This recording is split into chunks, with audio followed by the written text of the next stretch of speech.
sant leen gërëm leen rafetlu ànd bi ngeen ànd ak seen chaîne de télévision di ITV di leen dalal ak jàmm ci seen entretien spécial ñuy dalal tey Atoumane Sy nekk directeur général de l'agence nationale de sécurité routière di ANASER moo nekk suñu gan tey Atoumane Sy maa ngi lay nuyu. waaw jërëjëf Mamadou Sy maa ngi lay fay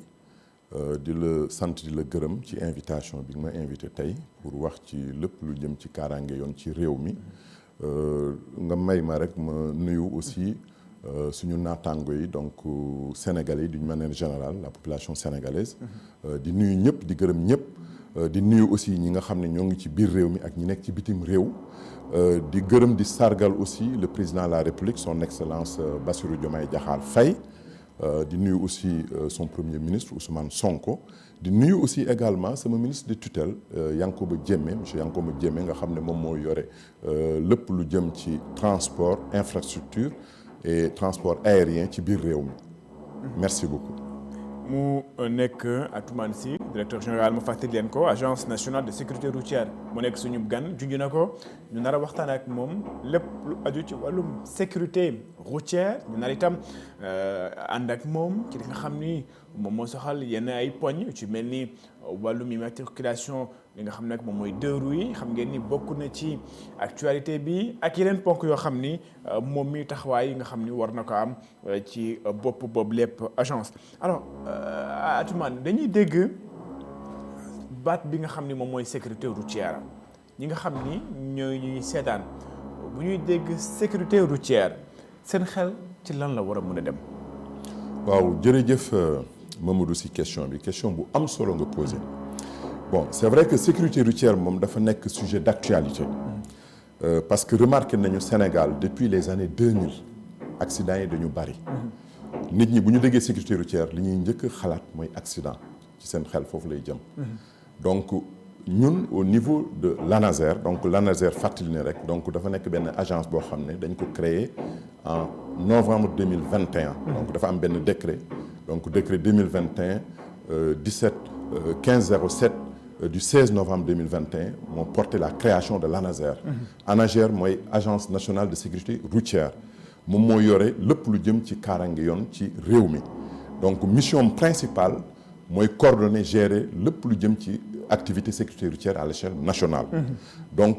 ñun en fait au niveau de l'ANASER donc suñu objectif principal mooy wàññi accident yi ci réew mi. wàññi accident yi nga xamante ne année yi passé donc mun naa wax ni sax weer yi passé accident yi bari nañu lool.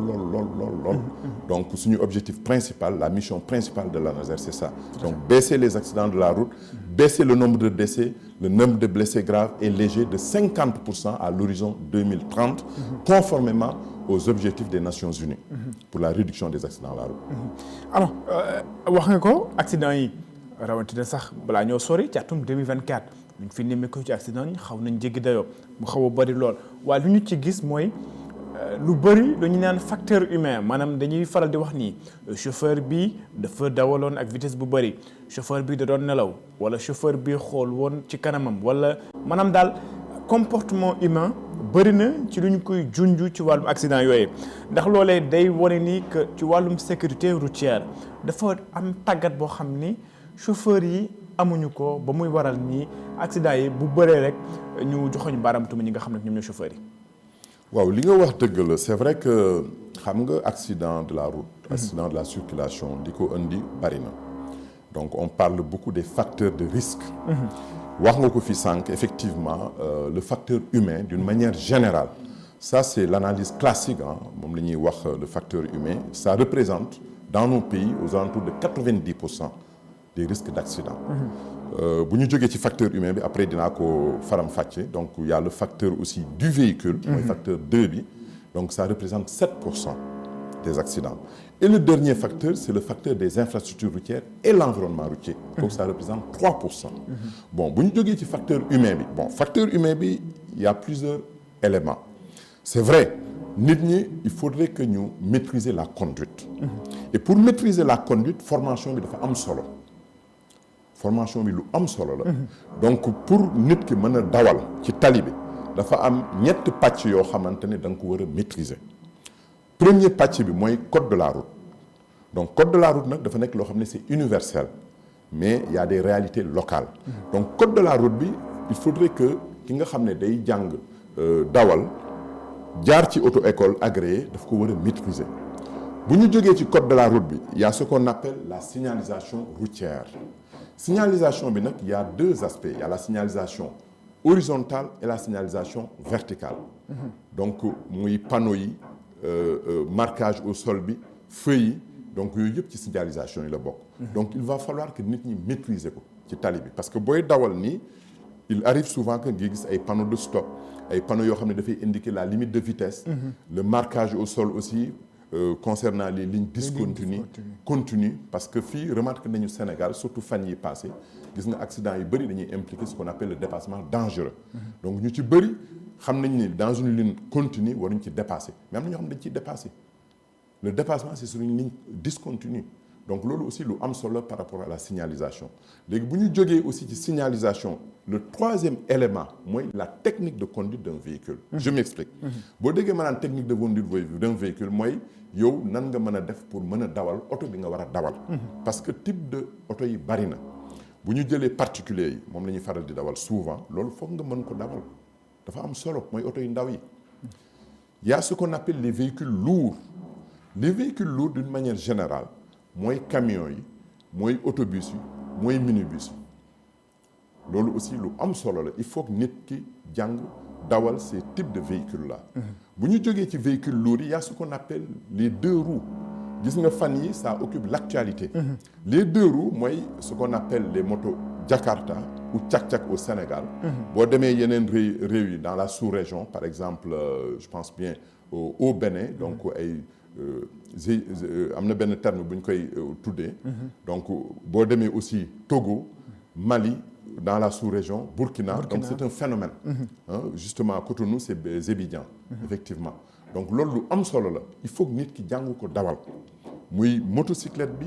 donc di scooter bi parce que am na motocyclette yoo xam ne c'est 125 centimètres cubes et plus donc loolu dafa am solo c'est extrêmement important donc nit ki dafa war a jàng dawal ces types de véhicules là donc bu fekkee ne mën nga ko dawal day wàññi lu bëri accident yi parce que di ngay am tendance à commettre moins d'infractions et boo defee moins d'infractions c'est sûr et certain que la logique voudrait que effectivement accident du am donc dafa am solo loolu moom la ñuy wax par exemple la première partie concernant les 3 sections le code de la route la signalisation et la technique de conduite d'un véhicule loolu mën nañ ko dugal ci facteur humain yi bu loolu weesoo aussi c'est extrêmement important bon c'est vrai que ñun c'est malheureux quand même bon ñun au Sénégal ici il faudrait que ñu xoolaat aussi nan la ñuy délivrer le permis de conduire donc ce que j'ai l'habitude de dire l'administration des examens théoriques et pratiques donc il faudrait que ñu apporte une plus grande rigueur ci examen théorique yi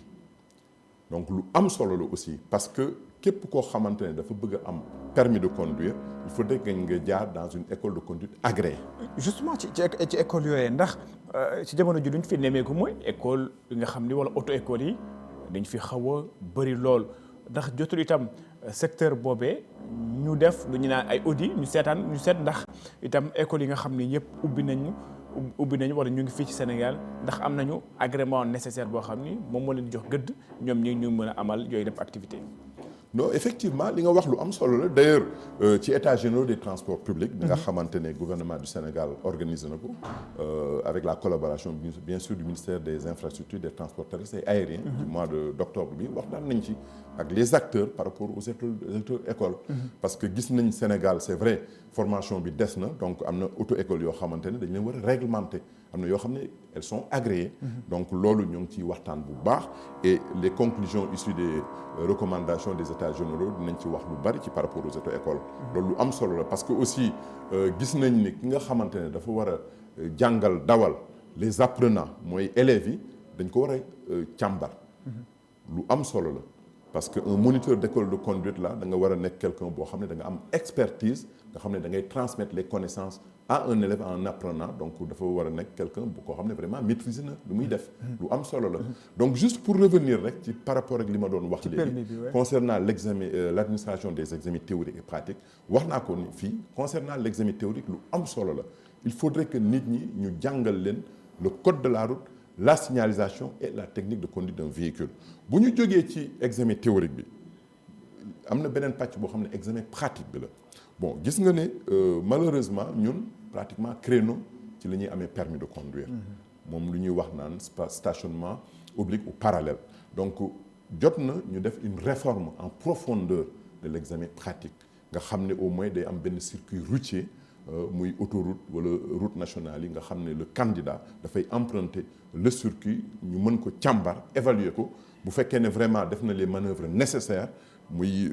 au niveau de la route ñu jox ko son permis ñu évaluer ko avec un examinateur wala un moniteur boo xamante ne moom aussi il est agréé nga xam ne day évaluer le candidat loolu lu am solo la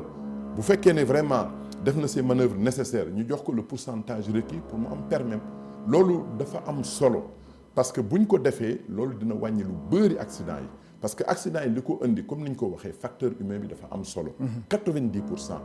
nit ñi bu ñu mënee jàng dawal bu ñu mënee dawal rek day wàññi accident yi lu bari. leneen li mooy wàllum oto yi yaa ngi ko doon laataa mooy ñëw ci li nga xam ne nag moom mooy permis à point ak ñoom seen wàllum oto yi ñu gis mooy Sénégal am nay oto yoo xam ni boo xoolee seen état mel dañoo xaw a màgget maanaam am na oto yoo xam ni daw nañ plus de 5 ans wala plus de 6 ans laataa ñu leen di indi fii ci réewum Sénégal ndax loolu itam bokkul ci loo xam ni day favoriser ñu naan accident yi. waaw effectivement d'ailleurs moom laa doon wax sànq ci facteur 2 bi mooy le véhicule qui représente 7% des accidents bon gis nañ Sénégal d'une manière générale le parc automobile est vétuste donc oto yi dañu màgget donc moo tax gouvernement du Sénégal donc bëgg a renouveler renforcer le parc automobile donc ñu gën a am ay oto yu bees yi nga xam ne vraiment qui respectent les normes de sécurité donc d'ailleurs ci loolu la ñu nekk avec le nouveau gouvernement donc vraiment di te remercier au passage le ministre Yankoba Diémé nga xam ne moom moo yore lépp lu jëm ci transport et infrastructure au niveau du Sénégal donc ñoo ngi jël ay matukaay yu am solo et incha allah fan yi di plutôt at yi di ñëw dinañu mettre en place benn politique bu rigoureuse par rapport au renouvellement du parc automobile parce que oto yi bon ñu ci bëri dañu màgget donc boo xoolee par exemple d'ailleurs sax selon les statistiques ANSD donc agence nationale de la statistique et de la démographie nee nañu Sénégal à peu près il y a 45 000 véhicules qui sont vétustes donc d'où l'importance de renouveler et de renforcer le parc automobile donc lu am solo la parce que oto donc avant muy dugg ci tali bi dañ ko war a càmbar xool donc d'ailleurs sax boo rappelé par exemple amoon na benn accident bu amoon cyclo donc nee nañu pneu bi moo éclaté donc foofu d'ailleurs sax mën nañu wax ne vraiment il faut renforcer ce qu'on appelle le contrôle technique la visite technique donc man d'ailleurs sax mu koy tuddee sax c'est vérification mécanique parce que normalement en termes de technique on parle du permis de conduire mais lépp lu jëm ci affaire auto on parle de mécanique donc dañu ko war a tuddee plutôt vérification mécanique ou inspection mécanique loolu lu am solo la parce que dafay aar nit ki par exemple pneumatique bi au niveau du service plutôt des contrôles techniques loolu aussi dañ ko war a gën a renforcer parce que gis nañu fan yi donc weer yi passé donc accident yi nga xam ne dañu impliqué la pneumatique dafa bari lu am solo la donc il faut vraiment ñu renforcer le contrôle au niveau du centre de contrôle technique état bi sax jëloon na ay dogal maanaam xoolaat li nga xam ne moom mooy jëm ci wàllum importation de pneus yooyee ci visite technique yaa ngi doon wax ni visite mécanique sax lañ ko war a woowee mais ci visite technique yooyu itam ndax jotul ñu xoolaat critères yi ndax bu ñu xoolee ay oto yu ci mel ni ay car rapide yoo xam ni yàgg nañ fii mu am itam léeg-léeg nga gis ay camions yoo xam ni boo xoolee seen état maanaam boo xoolee état bi da nga naan oto bi ci jamono ji waratu taw mais oto yooyu dañuy am itam visite technique boo xam bu valable léeg-léeg. waaw bon c'est sûr côté boobu du ma ci avancer de trop parce que y a une certaine rigueur quand même qui se fait et d'ailleurs loolu moo tax sax bon ci projet bi le projet pour 2050 bu ñu élaboré par rapport au transport et sécurité routière dañu envisager parce que boo xoolee fii benn centre de contrôle technique rek moo fi nekk au niveau de Dakar donc en fait ci centre boobu dañuy def ay inspection boo xam ne c'est assez rigoureuse et d'ailleurs parce que au niveau des régions contrôle visuel rek la donc man personnellement gëm naa ne dañu war a renforcer le contrôle technique. gën a yokk points yi nga xam ne dañ koy vérifier parce que lu am solo la. parce que oto dafa nekk loo xamante ne surtout les véhicules usagés. souvent day am ay problèmes ay défectuosité mineures wala majeures. donc loolu moo tax d'ailleurs ñuy wax oto yi souvent dañu war a jàll visite technique bu ñu defee visite technique bu ñu ci détecté benn défectuosité mineur ou majeur nga def réparation bi après nga ñëwaat passé waat sa visite technique. donc dafa am solo et d'ailleurs gouvernement du Sénégal dafa décider ça donc dans plusieurs régions. donc on va ouvrir des centres de contrôle technique ci régions yëpp. donc dans les 14 régions du Sénégal. et loolu c'est une politique boo xam ne gouvernement du Sénégal moo ko jël. pour gën a renforcer le contrôle technique parce que xam nañ ne oto bu fekkee ne organes yi baax na. donc bu dawee ci yoon bi au moins on a moins de chances de causer des accidents à la route. parce que gis nañ fan yi passé at yi passé ak weer yi passé accident yu bëri li ko indi mooy oto yi nga xam ne dañu màgget loolu dañ koy gis fréquemment donc il suffit simplement nga génn ci tali bi di nga gis oto yoo xam ne da lay leer na oto bi warul mën a daw. bon loolu nag en fait au niveau du centre de contrôle technique bon ça c'est autre chose mais mënuma ci avancer de trop. Tout à fait. mais mën nañu wax ne vraiment il faut que ñu gën a renforcer le contrôle technique. alors sécurité routière itam bu ñu koy wax naam xel yi day dem ci wàllum ñi nga xam ne ñoom ñooy dawal ndax itam comportement boobu itam warul dem ci ñi nga xam ni maanaam ñu ngi ci bedd mi yoruñu li nga xam nag moom mooy oto maanaam ci wàllum sécurité routière dañu ne ki nga xam ni moom mooy dawal moom la ñu war a gën a mën a sensibiliser mais ndax ki nga xam nag moom mooy piéton bii di dox itam moom mi itam warul am du ñaan benn aperçu jëm ci wàllum woowee. non en fait sécurité routière donc kaaraange yoon dafa nekk loo xam ne c'est transversal. parce que lu ñu naan par exemple les usagers de la route d'une manière générale. du conducteur bi rek ki di dawal oto. donc l'usager de la route piéton bi la. donc cycliste bi la. motocycliste bi la. donc ñëpp la. donc bu fekkee ne da ngay dawal il faut ngay def attention. surtout les piétons parce que les piétons constituent une couche vulnérable. donc lu am solo la donc piétons yi aussi foog ñuy def attention parce que boo xoolee souvent man dama koy constater ci yoon bi. souvent xamuñu ni ñuy traverser. parce que y a les passages cloutés les passages pour piétons normalement fi ñu war a jàll. pour dem beneen côté bi mais dañu constater Sénégal nit ñi des fois ils traversent bon du ñëpp quand même mais souvent n'importe comment. donc c'est extrêmement important et puis aussi un automobiliste là bu yeggee dans un passage piéton donc c'est extrêmement important la priorité c'est aux piétons. il faut que mu céder le passage aux piétons loolu aussi nit ñi foog ñu am culture boobu. ñi nga xam ne dañuy dawal lu am solo la. le piéton est toujours prioritaire. donc dans un espace un endroit qui est où il y a un passage pour piéton ou bien passage clouté. donc boo gisee piéton bi traversé da nga koy may c'est ce qu'on appelle la courtoisie au volant. lu am solo la. donc pour dire d'une façon générale. les usagers de la route c'est pas seulement les conducteurs. absolument donc c'est pratiquement tout le monde nous tous on est concernés. loolu day baax ñu fàttali ko parce que xam na ay chauffeurs yoo xam ni léeg-léeg passage piéton bi sax dañ koy njëkkanteeg ñi nga xam ni ñoom ñooy piétons yi tey jii booy xool Sénégal ñuy wax wàllum surcharge ba léegi ci comportement de chauffeur yi nga xool yeneen ci ay oto yoo xam ni dañuy jël ay surcharge wala yeneen yi sax nga gis ci benn moto nga xam ni ñaari nit ñoo ci war a nekk ñetti nit nekk ci loolee ndax du firndeel ni itam wàllum communication wala sensibilisation bi dañ ko war a gën a mën a dooleel ba ku nekk war a mën a xam nan nga war a mën a comporter woo naam boo yore oto wala boo yore li nga xam ne sax moom mooy moto. non effectivement li nga wax dëgg la bon c'est vrai que le phénomène des deux roues là dafa nekk phénomène boo xam ne c'est nouveau c'est récent au début en fait c'était localisé seulement au niveau de Kaolack Thiès. léegi pratiquement tous les grands centres urbains donc muy Tambacounda Ziguinchor Fatick Diourbel et Dakar tout récemment donc dafa nekk un phénomène et on a pu remarquer que les deux roues sont impliquées à presque plus de 38% au niveau des accidents. xale yu ci faatu dafa bari. dañu bari lool li ci bëri nag li ko indi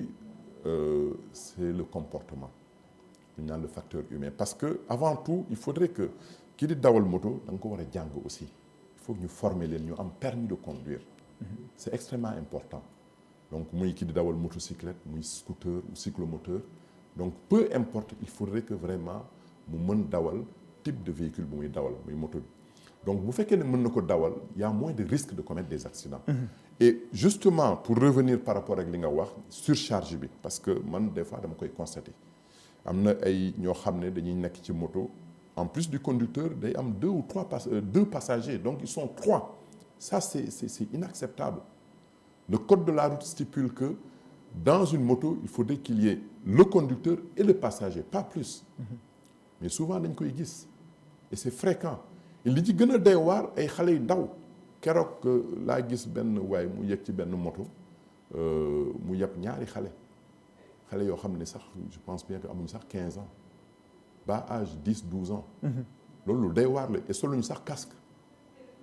C'est extrêmement important casque protecteur dafa nekk lu am solo les casques qui sont homologués. ci code de la route bi c'est indiqué loolu c'est universel. Quelqu'un qui conduit un véhicule à moteur, notamment une motocyclette, a l'obligation de porter le casque protecteur, d'avoir un permis de conduire et une preuve d'assurance. loolu dañ ko bind ci code de la route. Mais moo tax gis nga fan yi avec la note circulaire. di nga xam ne justement le premier ministre génne na ko. donc pour renforcer le contrôle et la sanction. donc dañu ñaax les usagers de la route notamment suñu mbokk yi nos jeunes frères. ñi nga xam ne ñoo ngi dawal motocyclette yi. vraiment di ñaax ñu am des comportements vraiment salutaires. ñu bannir yenn comportements yi. donc surtout le port du casque parce que port du casque bi selon l'OMS l'Organisation mondiale de la santé nee nañu daf lay aar ci 70% des risques de traumatisme crânien ou cérébraux. en cas de collision. parce que nit ki bu solul casque bu fekkee ne accident am na yàlla ñaanuñ ko yàlla. mais le contact de la tête avec la chaussée mën na indi ay traumatisme dañ koy gis fréquemment donc loolu lu am solo la. alors ci wàllum immatriculation deux roues yi wax nga ko gis nañu circulaire bi nga xam ni génn na fan yi mu xawoon jur coow tuuti ci wàllum ñi nga xam ne ñoom ñooy dawalkatu deux roues yi d'abord dogal boobee jàpp nga ni lu war la maanaam loo xam ne lu ñu war a teg la ngir ñu fexe ba daal di réguler li nga xam ne moom mooy secteur boobee. bon man jàpp naa ne lu am solo la. dogal bi gouvernement du Sénégal jël donc son excellence monsieur Bassirou Diomaye Diakhar Faye et son premier ministre Ousmane Sonko ak mon ministre de tutelle Yankoba Diémé dafa nekk loo xam ne day jàppale askanu Sénégal notamment les jeunes. parce que les deux roues d'une manière générale comme ni ko moo ko waxee sànq c'est un phénomène pratiquement boo demee dans les pays de la sous-région Mali bi Burkina Togo Bénin ñoom la plupart des deux roues sont immatriculés. Sénégal mënul nekk exception à la règle. mënul nekk exception à la règle. et comme ni ma ko waxee sànq aussi ci code de la route bi c'est bien stipulé un conducteur de deux roues un véhicule à moteur a l'obligation d'immatriculer son véhicule. loolu dafay renvoyer même l'aspect sécurité routière. au niveau du code de la route. donc lu am solo la parce que aussi comme ñun les êtres humains nous avons une identification avec la carte nationale d'identité. deux roues yi c'est pareil donc en fait gouvernement du Sénégal dafa jël projet bi donc d'ailleurs pour dire que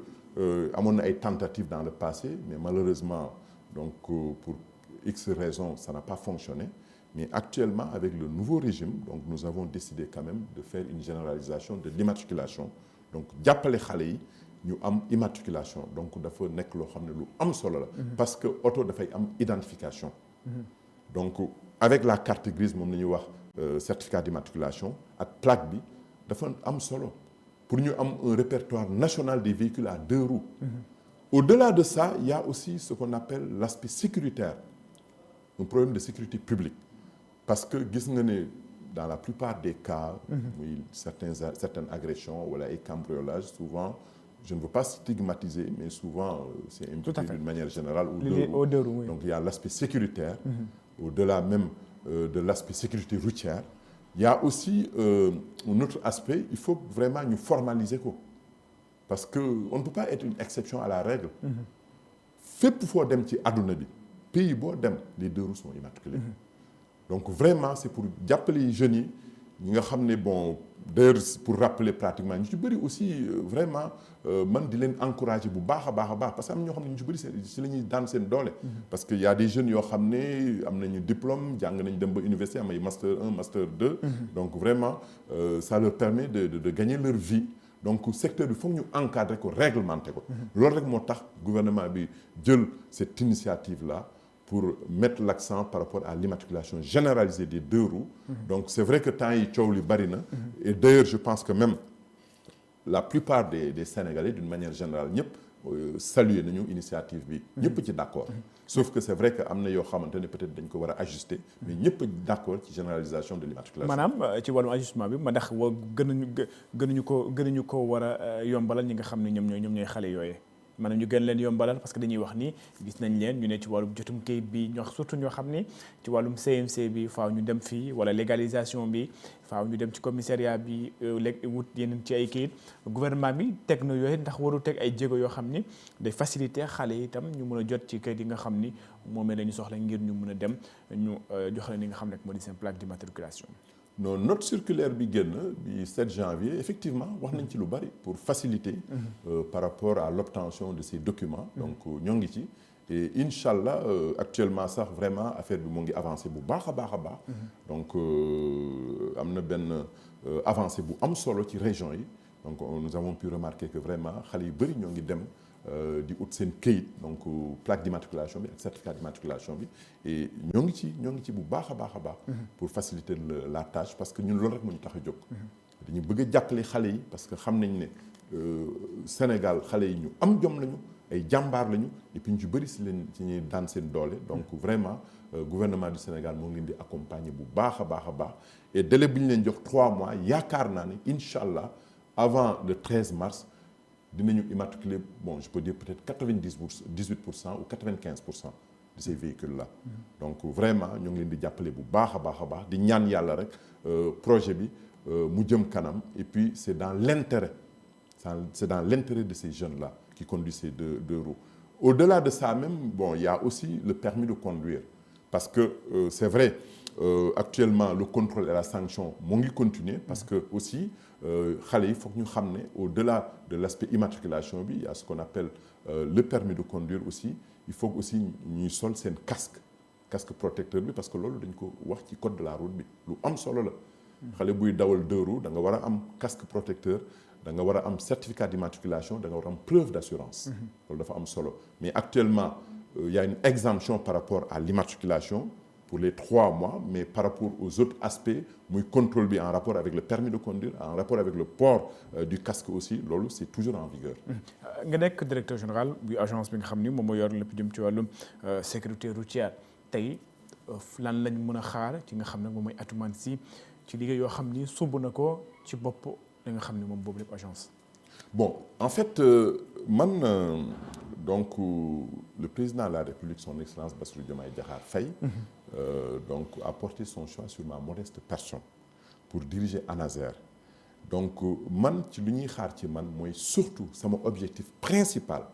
mooy wàññi accident yi au Sénégal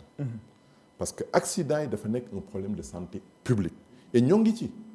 donc depuis bañ ma tabbee donc ba ma jëlee service le 2 août donc gis nga ne depuis lors accident yi wàññeeku na lu bari par rapport ak action yi ñu def sur le terrain boo xoolee màggal bi passé ak màggal Touba bi ak gàmmu Tivaouane bi donc il y a eu des avancées donc vraiment par rapport ak action yi ñu def ci terrain bi notamment la vidéoverbalisation mooy loo xam ne lu bees la un système de surveillance de vidéosurveillance bi nga xamante ne donc dañ ciy liggéey ak benn entreprise donc le long de l'autoroute et du tronçon routier dañu mettre en place un système de vidéosurveillance dafa wàññi lu bëri infraction yi parce que qui dit infraction dit accident. Tout à fait. Donc nit ñi bu ñu gisee un système de vidéosurveillance donc c'est un système dissuasif surtout par rapport à la vitesse parce que xam nga ne autoroute bi la vitesse maximale c'est 110 mais souvent da ngay gis ñoo xam ne il dépasse donc lu ñu naan un grand excès de vitesse ba 120 c'est tolérable mais bu yeggee 130 140 150 loolu la ñuy wax un grand excès de vitesse ñu ci bëri verbaliser nañ leen il y a eu des contraventions qui ont été émises par les forces de défense et de sécurité muy police ak gendarmerie donc c'est l'occasion vraiment di leen féliciter di leen encourager. ñoo ngi def liggéey bu am solo. tout à fait par rapport au contrôle et la sanction. vraiment boo gisee sax accident yi wàññeeku lu bari ah c'est vraiment l'apport des forces de défense et de sécurité. parce que ñoom ils ont des mesures dissuasives yoo xamante ne day tax nit ñi au moins dañuy xaw a ragal. par exemple dans une zone urbaine normalement la vitesse maximale c'est 50 40 en zone scolaire c'est 30 mais souvent da ngay gis ñoo xam ne dañuy fay excès de vitesse mais bu ñu gisee par exemple une voiture de patrouille de police de loin ils ont tendance à baisser leur vitesse. et policiers yi ñu ngi ciy liggéey bu baax ak gendarme yi vraiment di leen remercier di leen saluer di leen encourager liggéey bu am solo la ñuy def. boo gisee affaire yi wàññeeku bu baax a baax a baax c'est grâce à leur action. parce que ñun au niveau de l'ANASER c'est ce qu'on fait. Il y a des contrôles mixtes qu'on fait avec les forces de défense et de sécurité. Tout à fait. lu am solo la. donc la vidéoverbalisation. au-delà de ça aussi il y a des campagnes de sensibilisation yu mené. campagne de sensibilisation yu bari pour ñaax les usagers de la route à avoir de bons comportements. surtout par rapport à l'excès de vitesse. gis nañu ne ces derniers temps l'excès de vitesse est l'une des principales causes d'accident au Sénégal. dafa bari donc nit ñi il faut que ñuy wàññi seen tànk donc vraiment lu am solo la au-delà de l'excès de vitesse il y a ce qu'on appelle les dépassements dangereux waxoon naa ko fi sànq. il y a aussi le téléphone au volant dafa nekk phénomène man dama koy constater souvent nit ñi il faut que ñu def attention booy dawal mënuloo jàpp ñaari mbir mënul nekk di téléphoner nga yore sa benn sa loxo gauche bi au volant mënul nekk c'est impossible le téléphone da nga ko war a def dispositif main libre. mais man souvent dama koy constater il faut que nit ñi am conscience des dangers qu'ils encourent en conduisant et en téléphonant c'est dangereux loolu lu am solo la. et puis aussi il y a ce qu'on appelle aussi l'imprudence donc la distraction souvent ñu ci bëri ils sont distraits donc distraction bi au volant dawal dafa laaj concentration. tout à fait donc yëpp ce sont des facteurs de risque yi nga xam ne c'est le facteur humain nit ñi vraiment maa ngi leen di ñaax. ñu gën a am des comportements yoo xamante ne salutaires de bons comportements sur la route lu am solo la. Atoumane Sy ma fàttali leen moom mooy directeur général bu agence nationale de sécurité routière di ANASER nekkoon suñu gan may wax ni waxtu yi nga xam ni moom la ñu joxoon daanaka jeex na ma bàyyi la nga daal di tàggatoo ak message bi nga xam ni am nga ko pour les usagers. waaw merci beaucoup monsieur Mamadou Sy ci invitation bi di la gërëm di la sant bu baax a baax a baax. donc comme ni ma ko expliqué sànq gouvernement du Sénégal. en fait moo ngi jël ay jéego yu am solo. d'ailleurs la preuve xoolal les états généraux des transports publics c'est la première fois dans l'histoire politique du Sénégal. donc am na fi ay assises yu bari ay assises de l'éducation assises de la justice mais sous le magistère du président son excellence monsieur Bassirou Diomaye Diakhar Faye avec son premier ministre Ousmane Sonko et aussi di gërëm di sargal aussi le ministre des infrastructures sortant El Malick Ndiaye. donc di gërëm aussi Yankhoba Diémé donc c'est sous leur magistère qu'on a tenu les états généraux des transports publics loolu lépp c'est pour montrer que l'État du Sénégal accorde une importance prioritaire au développement du secteur des transports d'une manière générale. et au niveau de la question de la sécurité routière donc li may wax rek di ñaax les usagers de la route donc di def attention ci tali bi parce que c'est vrai ces temps-ci accidents yi wàññi ñu loolu bari di ci sant suñu borom bu baax a baax di ñaan yàlla mu continuer donc ñun au niveau de l'ANASER donc suñu objectif mooy réduire de manière drastique les accidents à la route à l'horizon 2030 conformément aux recommandations des Nations Unies. donc réduire que de 50% le nombre de décès le nombre de blessés graves et le nombre de blessés légers et loolu inchallah dinañu atteindre cet objectif là. donc vraiment di ñaax encore les usagers de la route excès de vitesse yi ñu def attention di respecter les limites de vitesse lu am solo la. le téléphone au volant aussi def attention nit ki booy dawal waruloo téléphoner da nga war a def téléphone bi dispositif main libre dafa ñu ko war a fixer. il y a aussi le port du casque protecteur pour les deux roues il y a le port de la ceinture de sécurité parce que am na ñoo xamante ne dañuy dugg seen oto day am ceinture du ñu am sax réflexe takk ko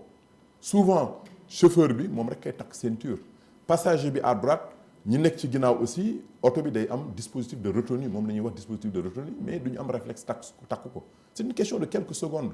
daf lay aar parce que selon les OMS Organisation mondiale de la santé nee nañu boo takkee sa ceinture de sécurité daf lay aar ci 50% des risques de traumatisme crânien et cérébraux en cas de collision donc lu am solo nit ñi il faut que ñu am habitude di takk seen ceinture de sécurité vraiment et puis aussi concernant les deux roues vraiment aussi il faut que ñuy takk seen casque protecteur et même le passager xale yi nga xam ne dañ leen di supporter vraiment loolu dañ ko war a bannir nga may ma rek surtout ci concernant lu ñu naan les sièges auto pour enfants parce que man dama ko constaté ci yoon bi da ngay gis ñu bëri dañuy jël ay xale yu ndaw ñu toog ci kanamu oto bi loolu ça ne se fait pas dama ko gis fréquemment xale yi sax dañuy taxaw c'est risqué c'est vrai que souvent dañu naan bon on n'a pas les mêmes cultures avec les occidentaux par rapport ak siège auto parce que dafa am solo xale de bas âge à moins de 12 ans dañ ko war a dafa war a toog ci ginnaaw ci suñu naan siège d'appoint parce que daf koy aar parce que bu fekkee ne toogul ci siège ñu takk ko nii wala lu takk ceinture mais en cas de collision l'enfant est éjecté et c'est fatal donc il faut que nit ñi am habitude di wut ay sièges d'auto donc il y a 3 types de sièges il y a des sièges de bébé il y a des sièges d'appoint et des sièges d'enfant c'est vrai que souvent boo ko laajee nit ñi dañ naan on n'a pas les mêmes cultures mais dafa am solo c'est une question de sécurité lu am solo la donc vraiment di rafetlu bu baax jotaay bi di la sant di la gërëm et puis di nuyu bu baax di remercier aussi population sénégalaise bi parce que gis nañ ne ñu bëri ñoo ngi taxaw pour wàññi accident yi parce que comme ni ma ko amee habitude di wax la sécurité routière c'est l'affaire de tout le monde. Absolument. Tous les acteurs sont concernés. sant ko gërëm ko Momadou Toumani Sy nekk directeur général bu agence nationale de la sécurité routière sant leen itam gërëm leen seen entretien spécial jeex na di leen jox dig daje ci beneen numéro ak beneen gan jaa ngeen jëf.